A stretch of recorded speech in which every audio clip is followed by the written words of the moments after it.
Welcome back to The World This Week with me, Jonathan Steele.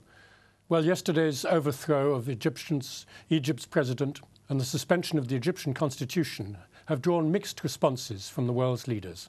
Saudi Arabia and the United Arab Emirates have congratulated the Egyptian people. But Syrian President Assad has spoken with delight about what he calls the fall of political Islam. The Western powers have generally expressed concern, but a hope also that there will be a swift return to civilian rule, although they've also been cautious not to call this actually a coup. So whether the events of yesterday are considered a coup or not will have significant consequences for Egypt's military funding in the United States. To discuss what the implications of the current situation in Egypt for the region and beyond are, I'm still joined in the studio by Ahmed Kadry, Arab Studies Lecturer, Imperial College London, Oliver McTernan, Director of Forward Thinking, Mohamed Gheneem, UK spokesman for the Muslim Brotherhood. And I'm also joined still on the phone by Ahmed Kamal, spokesperson for the Congress Party founded by former Secretary General of the Arab League, Moussa. Let me come on to you. This whole issue of the coup and so on, it doesn't allow for American funding to any government that's had a coup. But in general, would you say that although Western governments, US, Britain particularly, have expressed some concern, they are actually quite happy to see the back of Mohamed Morsy? That's an unknown question, Jonathan. I really couldn't speculate. There was support for the Brotherhood being duly elected. I think the problem we face now is how we react to this. The rightful criticism before the fall of Mubarak and Ben Ali was that the West chose to put interest before principle, that we had a neo-colonial mindset. We dealt with North Africa through this neo-colonial mindset, and that we didn't stand up for our democratic principles. We turned a blind eye to dictatorships. We turned a blind eye because it was in our interest. It was security, it was oil, it was all sorts of implication. It was placating the Saudis, whatever, that there were that. Now, I think we're at a real risk here, that if we don't say bluntly what happened and use this word coup in our definition, not allow the people in Egypt to define what happened, but to say, looking at it in objective terms, in democratic terms, this is a coup, and this is the implications of a military coup. I see the future of democracy in Egypt at stake. What so happens? In other words, sorry to interrupt, you're saying that the British reaction and the American action is mealy-mouthed reaction. They should have been much tougher, condemned it. So far, I think they've done the opposition a disservice in placating what's happened. Because what happens in a year's time if this new government put in, if through elections isn't serving the interests of what the immediate interests of the people, and the people take back to the street, the military intervene again? What are we going to do with it? We've set a dangerous precedent. And I think worse still is for our own implications here. The militant jihadi narrative is basically that democracy is kafir. There's no way you're going to have a proper elected Muslim government allowed to function in the international scene. Now, the risk is that that narrative is being endorsed unless we give a very, very, I think, strong reaction. We come back, whether it doesn't matter whether Morsi failed or not. Once Egypt embarked on a democratic process, we should have played according to the rules. Well, let me ask Ahmed Kamal in Cairo, particularly about the Syrian reaction, President Assad's reaction. Mm-hmm. Don't you feel there's something a bit uncomfortable that you seem to be on the same side as Assad in being pleased to see the end of this Islamist government in Cairo? Well, I really don't care what the position of Assad is. He has his own positions and several things. If I have the same birthday as Assad, I wouldn't be unhappy. I don't care. So Morsi was his enemy. Morsi was calling this a fundamentalist Sunni movement, and he had actually a rally cursing Assad and calling the Shiites like the infidels, and they should be purged the country from them, and he actually severed relations with Syria and all what he did. And of course, Assad is happy. That's just basically simple. But it doesn't make Morsy a good guy. Really, that's completely not the issue. And I beg to differ, Oliver. Whether Morsy failed or succeeded, this is very important. And this is very important for the people of Egypt. And you cannot teach 33 million people who went to the streets that they should stick to whatever is happening, regardless of what's happening to their own lives.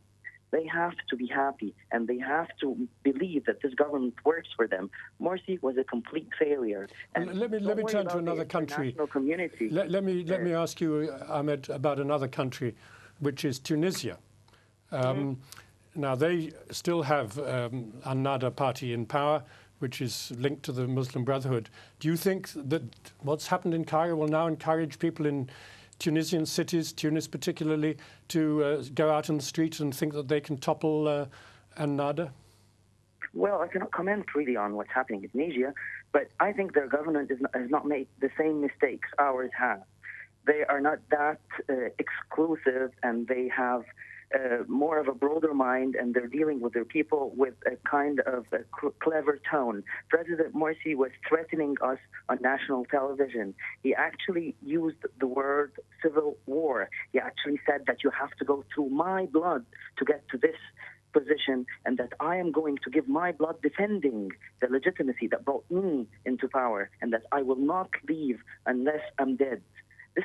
This is what the president has said after 33 million people took to the streets. He did not shack a single minister. He held to his prime minister. He's an irrigation expert, nothing to do with the economy, and he's a complete failure. He has stuck to him over the past years, although marches have gone non-stop for the whole year, demanding that this guy should leave. He did not give a single concession till the last moment. He appointed 1/3 of the members of the upper house of parliament and used them to pass legislation to do whatever he wanted, including a very recent legislation that would instantly put 3,500 judges out of business. And this poor claim, pathetic claim that Mubarak appointed whoever Mubarak was in power for 30 years, he has appointed every single government official. Okay, I think if you don't mind, we want to stick to some of the international implications. I mean, it's valuable what you're saying. But let's hear now from Mohamed Gheneem. Do you think that now the Tunisian government is going to be threatened? Well, internationally, anything happen in Egypt, especially, will affect the Arab world and the international. But I would just like to go you to guess. He keeps hearing 32 million, which is completely doubtful. And even if there is that number, there was a bigger number in the other side. Is the result is to solve that by military coup? That is it. It's the word is, where is democracy? Where is the democratic value? Is that what happened, whatever you call it, will take us to democracy? Whatever Morsy's done last year, he took the country to progress democratic process. Then everything is go back to step one. And we don't know where we're going. And for somebody claim 32 million, and no streets can take 32 million. And whatever he said, this is the huge propaganda media has been dictating to the Egyptian people mind for the last 6 months in order to get down or put down the Ikhwan. Having said that, Ikhwan is just a political movement. It's a political party. We don't want to take it more than that. But putting all these around this area or around the whole thing to justify the Islamic and the Islamist and making this Islamic phobia is not justified in any way. Ahmed Kadry, let me put to you the point I made at the beginning in the first question to Oliver. Do you think that the Western government reaction is really disguising the fact that they're happy with the coup? I think at the moment we're employing very short memories. The reason why Barack Obama and David Cameron today are able to employ words such as Egypt is in flux or we are displaying concern as opposed to outright condemnation is because the question of whether this was a coup or not, it cannot be painted in primary colours. I'll give you an example. Coups happen at dawn without 33 million people on the streets asking for it. Moreover, the military only got involved Monday afternoon. We're employing a very short memory. On Sunday, before anyone was even speaking about the military worldwide, including internally within Egypt, nobody was speaking about the military whatsoever. There were millions of people all over Egypt's streets, not just in Cairo. That 33 million figure is not Cairo, that is all of Egypt. And what's more, the number of embassies and cultural bureaus around the world, including London, where people protesting against this man's presidency. Now, yes, I can absolutely say the army have been very opportunist. They only waited 24 hours while these mass protests were going on to seize the opportunity to remove Morsy. And this goes back to 1954, where the army and the Ikhwan have had a long-standing vendetta. So there is certainly some enmity in there, and I don't think any Egyptian today is disputing that. They know the army have been very opportunist here. However, they are also aware that this is not February 11, 2011. On February 11, 2011, when Mubarak stepped down and the army were given control, Egyptians were very naive and believed the army was on their side. 2 years later, they are very aware that the army are not to be trusted. And so we cannot call this a military coup full stop. I've never heard of a military coup where 33 million people are asking for it before the military even open their mouths. Let's turn to the issues, the other countries in the region. And so that goes back to your point about Barack Obama and David Cameron. They're only able to employ words like concern because it wasn't something that happened at dawn. This was something that happened well before General Abdel Fattah al-Sisi opened his mouth on Monday. I'll give you another example. Earlier on in June, Abdel Fattah al-Sisi publicly announced the army does not want to intervene. And I quote, "If the army intervene, we will set back Egypt's democratic process 25 years." And what's being missed in this conversation is that the military, yes, have taken over yesterday, but today a military man was not sworn in as Egypt's 6th president. Adli Mansour is a career litigator and judge. It's not a military man. This is not like February 11th, where the military, Field Marshal Tantawi, did control the power. He was the figurehead. So we have to, there are so many different variables here. That's why Egyptians are very, very balanced today. We're in the studio debating whether it was a coup or not. I think it's outlandish that anyone here in the studio can call it a coup when the average Egyptian in Egypt is saying, I'm not sure. Well, let's go back to the international issues. I mean, Saudi Arabia and the UAE are delighted. I mean, why is that? Why they're delighted? Because there's been a roadmap. Nobody today is talking about the military roadmap. People are talking about the constitution being disassembled, and they're talking about parliament being disassembled as well. That is all true. However, there is also a roadmap that nobody's talking about, where 9 months to 1 year, Adli Mansour will oversee a new constitution, will oversee new parliamentary elections, will oversee presidential elections. There is nobody, as of today, as I speak to you, in the military that is in government. And what's more, there is no way that the military will want to be a figurehead in this. After the disastrous 18 months that they had in power, where Field Marshal Tantawi controlled all of government, it was disastrous. There's absolutely no way anyone in the army would want to do that again.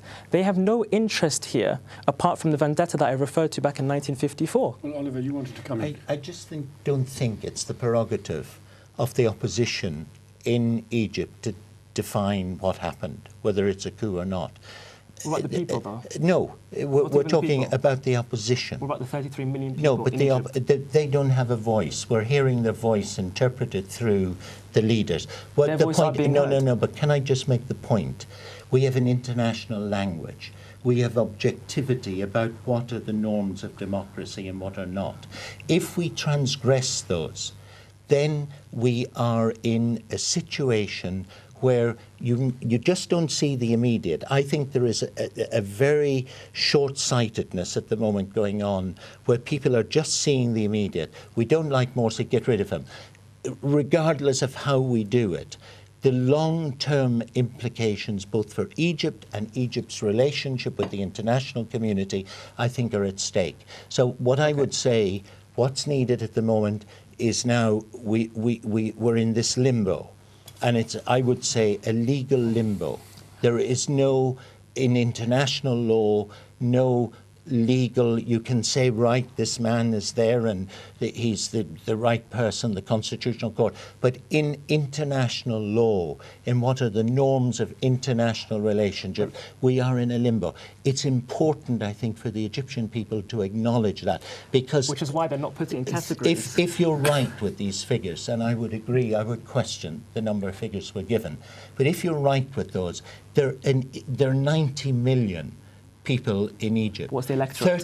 33 million. Is most of the 85% of the electorate? 33 million on the street is a third of the population. But not the electorate. What we're getting is factional, the army entering into factional politics.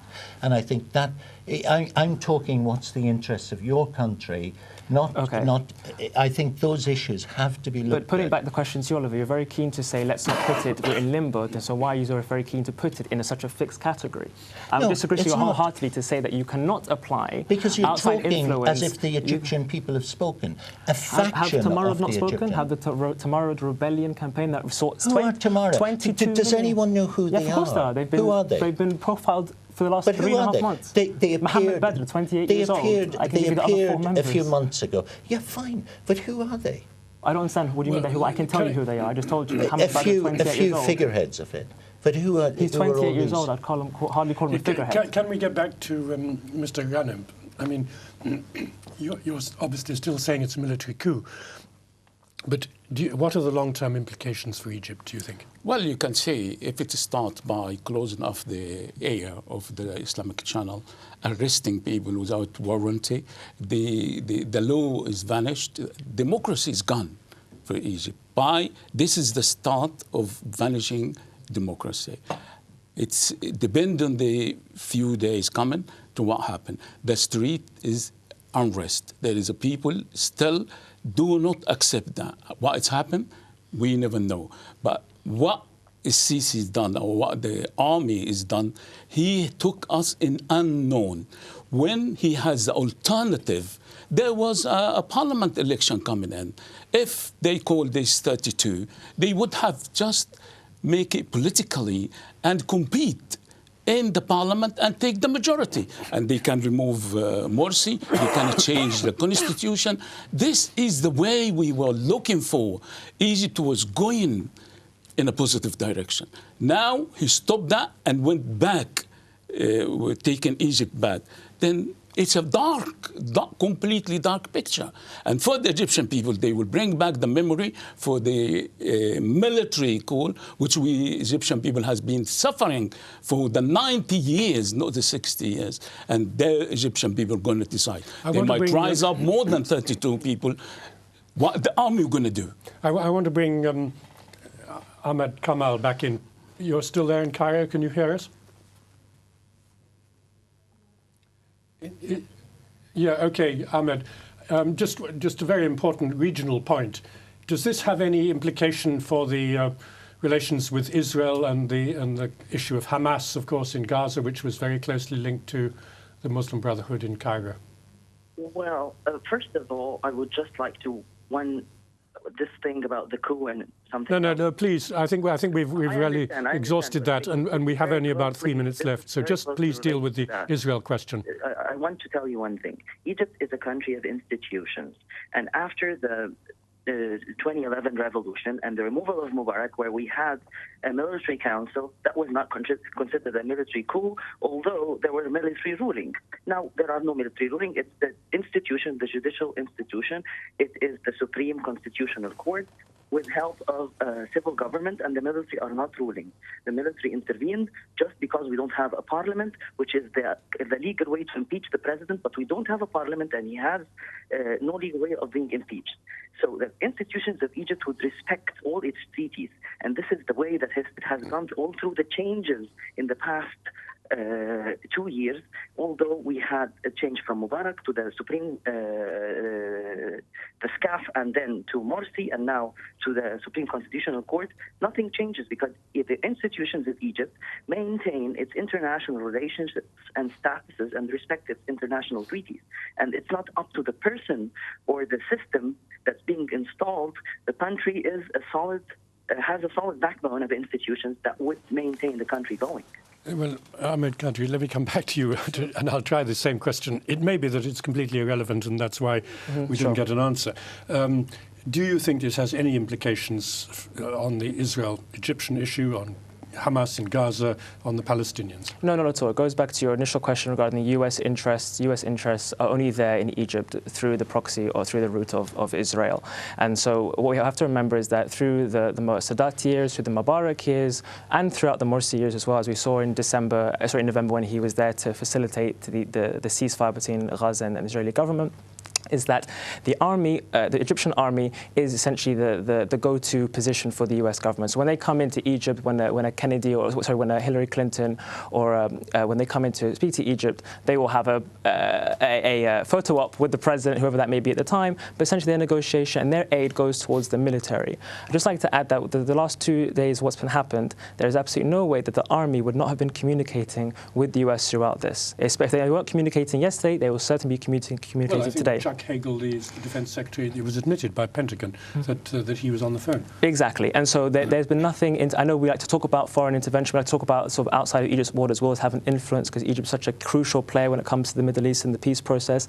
I don't think this is going to affect that at all. There's not going to, people were actually more worried when Morsi came into power because they were afraid of a hardline Islamist government being in control of Egypt. But as we saw, that wasn't the case. No, but what was Chuck Hagel saying, as far as you could from what I can observe, they were in the loop that with that many millions of people and pretty much the entire electorate, so we can't talk about 90 million population when 90 million people cannot vote. We have to talk about people who can vote over the age of 18. And so they're aware that mass protests, mass instability, as other people in the studio have mentioned, in terms of the unemployment, in terms of the gas shortages and whatnot, they are fully aware that Egypt, before Monday, before the army ever opened their mouths, was in crisis. After 1 year of democratic process, we were in crisis. Seeing that all those people on the street and around the world protesting to remove this man, the army and Chuck Hagel were talking about this, and the army have obviously have given assurances and received assurance at the same time that they can move forward. And again, I refer back to this roadmap. Egyptians, firstly, are far more cautious of military intervention in politics, and B, there is a plan B. We have to come to an end, sure. I'm afraid, on that. Even though we've spent 45 minutes on this subject, which is twice what we normally give to any issue, we've got much more we could have said, and it's been a fascinating discussion. Thank you all very much for taking part, and thank you for watching this discussion on these momentous events in Egypt.